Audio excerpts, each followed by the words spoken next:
Hello guys, I think so કે બધા મજામાં જશો. આજના વિડીયોની સિરીઝમાં આપણે ડાયરેક્ટ ઇનડાયરેક્ટ વિશેનો છે અભ્યાસ કરવાનો છે. આ આખી સિરીઝનો મોટિવ મારો એ છે કે તમે બેઝિકથી લઈ અને એડવાન્સ સુધી છે કે આ એક જ જે આખી આપણી સિરીઝ બનાવવાના છીએ એના ઉપરથી તમે શીખી શકો. મારા પૂરતા એવા પ્રયાસ રહેશે કે તમે પાયાથી લઈને છેક એડવાન્સ લેવલ સુધીનું ડાયરેક્ટ ઇનડાયરેક્ટ છે એ આ સિરીઝ મારફતે તમે શીખી શકશો. અને આ ડાયરેક્ટ ઇનડાયરેક્ટ છે ધોરણ 9 થી લઈને ધોરણ 12 સુધી બધા વિદ્યાર્થીઓને હેલ્પફુલ થશે એવા મારા પૂરેપૂરા પ્રયાસો રહેશે. ટાઈમ વેસ્ટ કર્યા વગર આપણે છે આપણો લેક્ચર સ્ટાર્ટ કરીએ. શું કહે છે? ડાયરેક્ટ સ્પીચ અને ઇનડાયરેક્ટ સ્પીચ. અને ગુજરાતી કંઈક આવું થાય કે પ્રત્યક્ષ વાર્તાલાપ એન્ડ પરોક્ષ વાર્તાલાપ. જ્યારે પણ કોઈ બી પર્સને છે આવો વર્ડ સાંભળ્યો હોય, કેવો વર્ડ? તો કે પ્રત્યક્ષ વાર્તાલાપ અને પરોક્ષ વાર્તાલાપ. ત્યારે એના મગજમાં એક પ્રશ્ન આવે. શું આવે? જે હોનહાર છે, જે શીખી ગયેલા છે એને કંઈ પ્રશ્ન જ. પણ મારા જેવા જે નબળા વિદ્યાર્થીઓ છે એ જ્યારે આવા વર્ડ સાંભળે ત્યારે એના મગજમાં એક પ્રશ્ન આવે. શું આવે? તો કે સરજી આપ કહેના ક્યાં ચાહતે હો, કે તમે છે એ કહેવા શું માગો છો? તો હું છે એ શું કહેવા માંગુ છું એ આપણે છે એક એક્ઝામ્પલ મારફતે આપણે સમજીએ. વારે વાર શું કે છે બબીતાજી કે જેઠાજી લુકિંગ હેન્ડસમ ટુડે, કે જેઠાલાલ છે આજે ખૂબ જ હેન્ડસમ એટલે કે સુંદર દેખાય છે.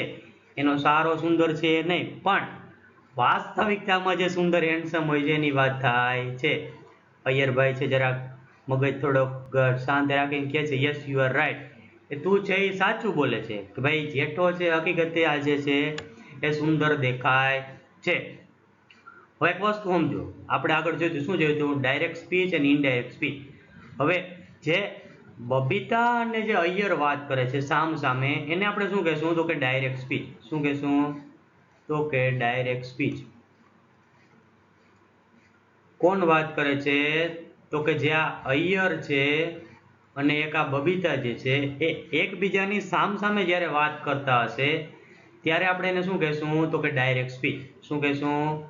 Direct speech. સમજાણું?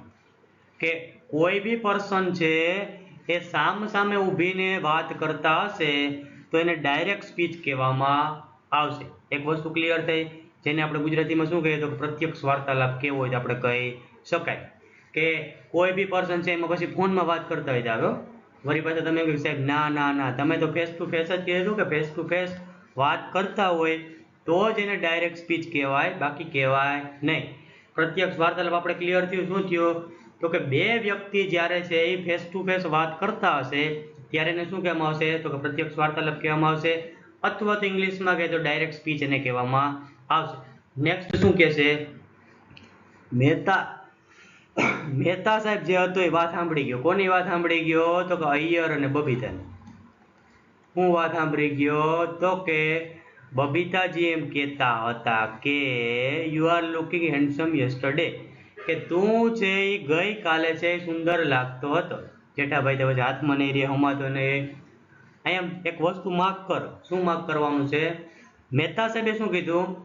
Babita told that. આજે ભાઈ આપણે જે મહેતા સાહેબ છે એ સાના મને સાંભળી ગયા. શું સાંભળી ગયા? કે ભાઈ જે બબીતા અને અય્યરનું જે વાર્તાલાપ કે કન્વર્ઝેશન ચાલતું હતું એ આપણે કોણ સાંભળી ગયા? તો કે મહેતા સાહેબ છે એ સાંભળી ગયા. મહેતા સાહેબે કોને કીધું હતું? એને પરમ મિત્રને. શું કીધું? Babita told that. આપણી ભાષામાં કહેવાય શું કહેવાય? બબીતા કહેતી હતી કે you are looking handsome yesterday. Sorry, અહીં શું આવશે? યુ આર નહીં, આપણે અહીં શું આવશે? તો કે યુ વર આવશે. શું આવશે? યુ વર આવશે. શું કહે છે? કે you var looking handsome yesterday, કે ગઈકાલે છે એ તું ખૂબ જ છે એ સુંદર લાગતો હતો. અહીંયા યસ્ટરડે પર સોરી નહીં આવે, અહીં શું આવશે? The previous day. શું આવશે? The previous day.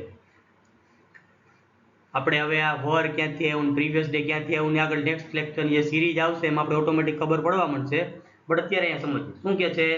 બબીતા છે એમ કહેતી હતી કે તું છે એ ગઈકાલે છે એ સુંદર દેખાતો હતો. એનો મતલબ એમ નથી કે આજ છે ગંધાર થઈ ગયા, આજે પણ એ સુંદર જ દેખાય. પણ વસ્તુ શું થઈ? વાત કોણ કરતા હતા? તો કે અય્યર અને બબીતા. કોણ વાત કરતું હતું? અય્યર અને બબીતા. હવે જ્યારે અય્યર અને બબીતા છે એ બે સામે વાત કરતા હતા ત્યારે એને શું કહેવામાં આવશે? તો કે ડાયરેક્ટ. શું કહેવામાં આવશે? ડાયરેક્ટ. પણ મહેતા સાહેબે જ્યારે જેઠાલાલને કીધું, શું કીધું કે બબીતા છે તારા વિશે આમ કહેતી હતી, તો એને શું કહેવામાં આવશે? Indirect speech. શું કહેવામાં આવશે? Indirect speech. જ્યારે કોઈ બે વ્યક્તિની વાત છે કોઈ ત્રીજા વ્યક્તિ દ્વારા અથવા તો બે જ બેમાંથી એક વ્યક્તિ દ્વારા કોઈ ત્રીજા પર્સનને કહેવામાં આવશે ત્યારે શું બનશે? ઇનડાયરેક્ટ સ્પીચ બનશે. શું બનશે? ઇનડાયરેક્ટ સ્પીચ બનશે. અહીંયા જો શું કીધું? Babita told that. બબીતા છે એ આમ કહેતી હતી. મહેતા સાહેબે શું કીધું કે બબીતા છે આમ કહેતી હતી. શું કહેતી હતી? કે તું છે એ હેન્ડસમ ગઈકાલે લાગતો હતો. આ શું થયું? ઇનડાયરેક્ટ સ્પીચ થઈ. સ્ટાર્ટિંગમાં આપણે શું સમજ્યા કે ભાઈ જે બે વ્યક્તિ સામસામે કન્વર્ઝેશન કરતા હતા કે જે અય્યર અને બબીતા હતા, તો એને આપણે શું કહેશું? ડાયરેક્ટ સ્પીચ કહેશું. અને એ જ વ્યક્તિની વાત છે કે કોઈ થર્ડ પર્સન અથવા તો એ બે જ વ્યક્તિમાંથી છે એ એમ કહે કે ભાઈ આ વ્યક્તિ છે એ તારા વિશે આમ કહેતો હતો, ત્યારે શું બનશે? ઇનડાયરેક્ટ સ્પીચ બનશે. ફોર એક્ઝામ્પલ માની શું માનવાનું છે? અહીંયા મહેતા આપણે નથી રાખતા અને અય્યર જ રાખીએ. શું રાખીએ? અય્યર. અય્યરે કીધું જેઠાલાલને, શું કીધું કે Babita told that you are looking handsome the previous day. કે બબીતા છે મને એમ કહેતી હતી કે તું છે એ ગઈકાલે છે એ હેન્ડસમ લાગતો હતો. આ શું થયું?